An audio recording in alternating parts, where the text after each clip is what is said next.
Hello number ones and welcome to Metatron's Academy. So today I found a fantastic video that I would like to share with you as we discuss a little bit early 20th century speech. Okay, so we're looking at the channel Lost in Time, and they have a colorized footage from around the world in 1900s. And in fact, a lot of this is from, like the first one I believe is from 1901. So it's absolutely fascinating. I will be keeping it muted mostly because it's just music and I don't want to risk the copyright claim, but I will be adding my commentary. We will begin, in fact, by looking at the way these people dressed, walked, their overall appearance, countenance, if you will. Because at the end of the day, even though we are mostly focused on communication in the sense of verbal communication, well, body language is a big deal. I mean, particularly for us Italians. And in general, looking at the posture and the way people are clothed, all of this is expression and communication. So we'll begin by that, and then we'll go a little bit into the linguistics of it. Without further ado, let's go. Alright, so they applied the colorization, of course. Oh, we're gonna fight it there. Oh my gosh, look at this. So this is England in 1901. Well, the first thing I would like to do, just starting it from the beginning, look how the children are dressed. And this is the thing that amazes me the most, because when you look at the way the adults are dressed, well, I mean, yeah, sure, they look like in 1900s, people from 19 whatever the heck. But when you look at the kids, they look like our grandparents looked.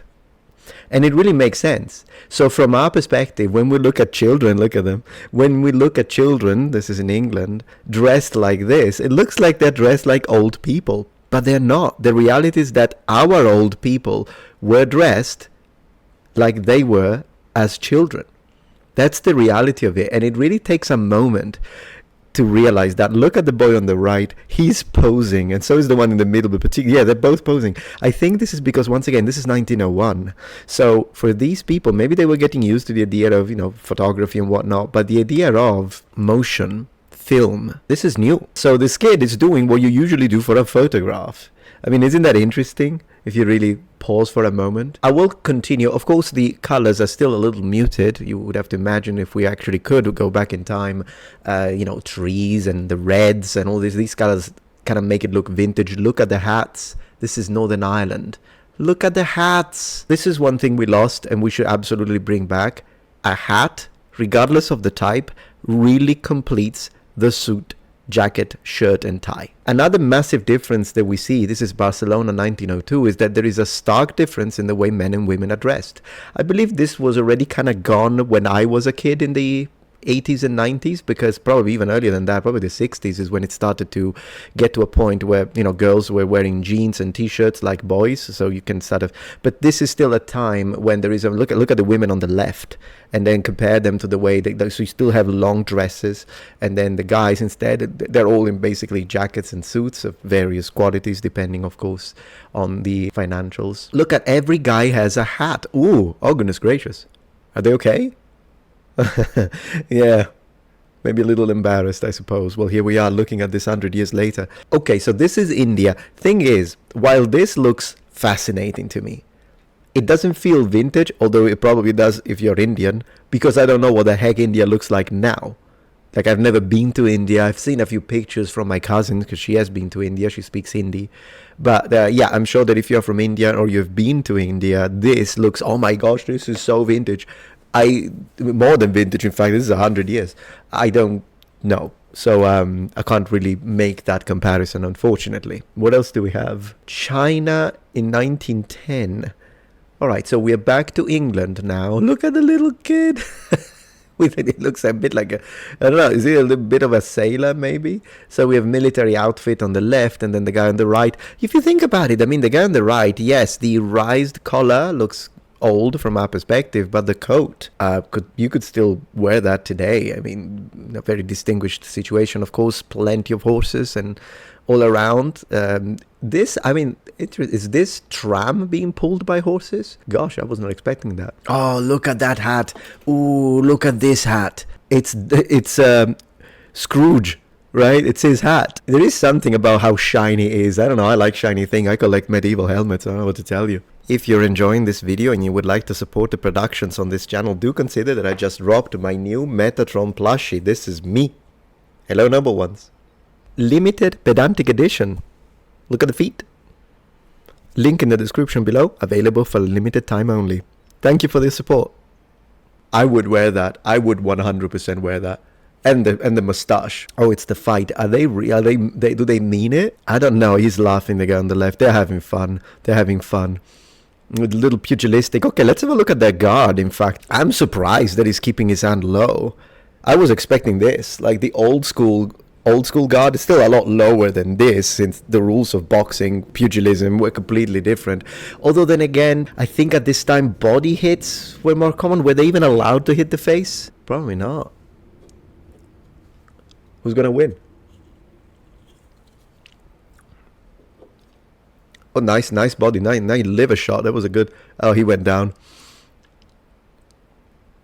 There is something when it comes to the, I don't know what you call them, those hats. We still wear them in Sicily. In fact, it has become a little bit of a typical Sicilian hat, the one that goes like this. Coppola is how we call it in Sicily, where it's still a thing. But then again, Sicily being an island is a little more traditional. New York, 1903, the guy's showing off. Lots of potatoes. Look at that. It's a lot of food. It's like a market. All right. So once again, a lot of those.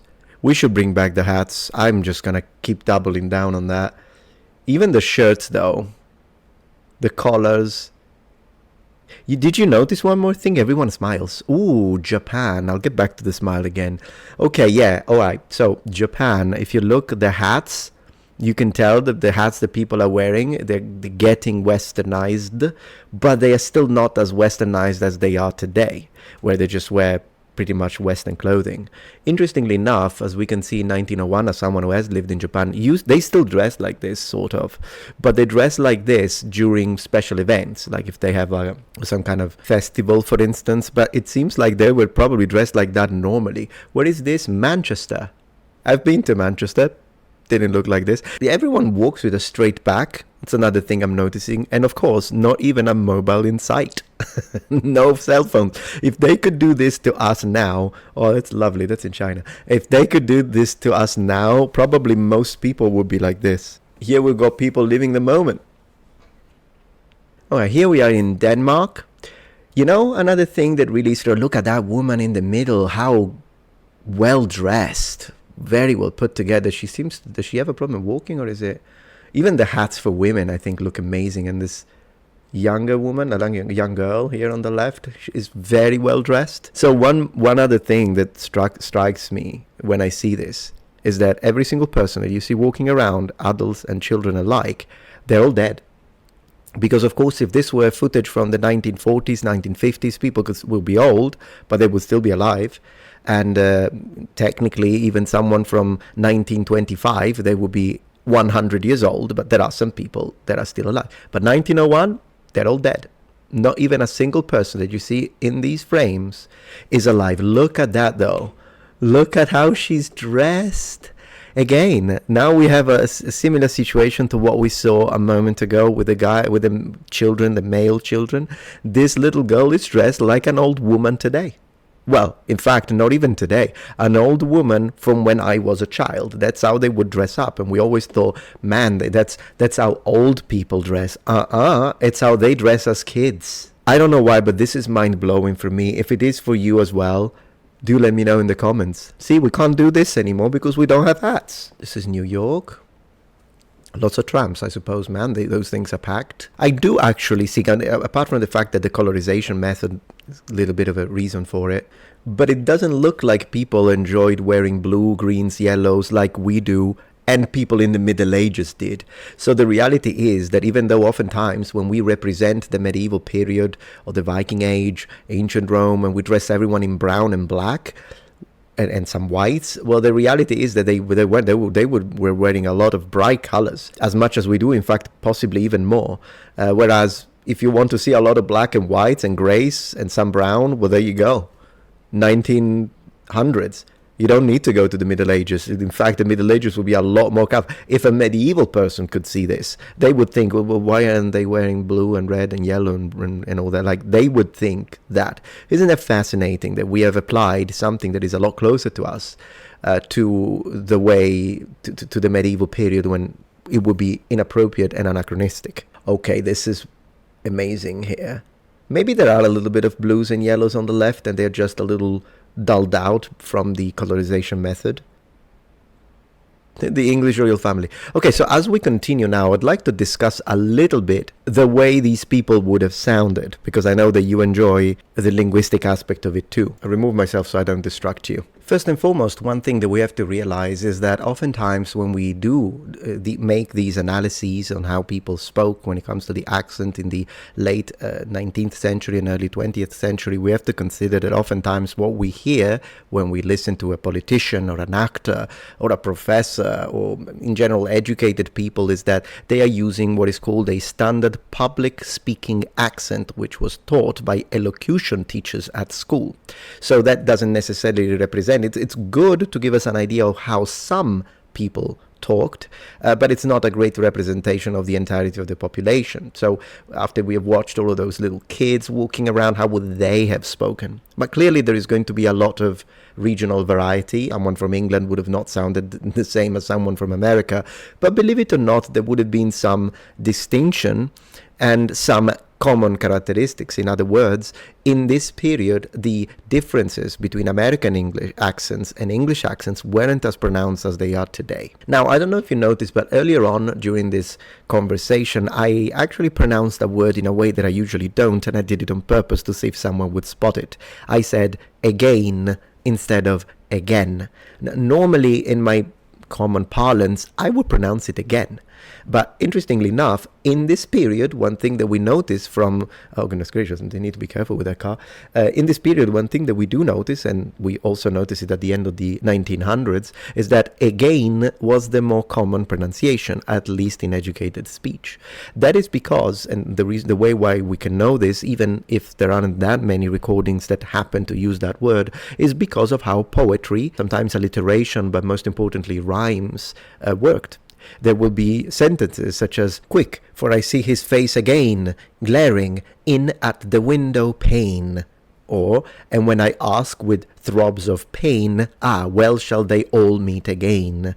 So we can tell by the expectations of certain rhymes within poetry that a certain word had a at least more common pronunciation rather than again, which is how I say it, due to the way people were supposed to read. Now, another thing that we might expect by at least some of these people would be a little bit of trilled R's, particularly from the elder generation. Now, whether or not the children would have trilled their R's, probably not, although it is possible, really depending. And sometimes this, believe it or not, would be associated with elocution. So instead of saying America, you would hear America, America, with a little bit of a R. Now, it's not a full R, but we do find those, the actual trilled R that we still find in Italian, Spanish, and whatnot, at the beginning of words. So if there is an R at the beginning of a word, from people in the late 1800s, and therefore older people in the 20th century, they would still pronounce them.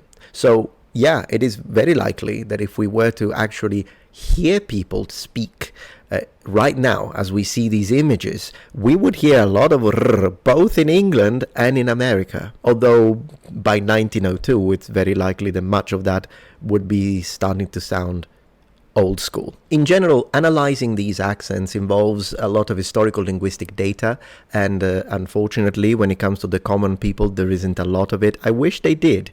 I honestly wish they recorded less politicians and more general people like the baker or these lads here and ladies riding bikes and asking them how they like them, how often they were riding these bikes. Another thing that would be starting to appear is the NG coalescence. What this is something that many people still do, not everyone, but many people do, and it's the syllable final NG, which is merged into a single nasalized sound. So instead of saying speaking, walking, you would hear speaking, walking.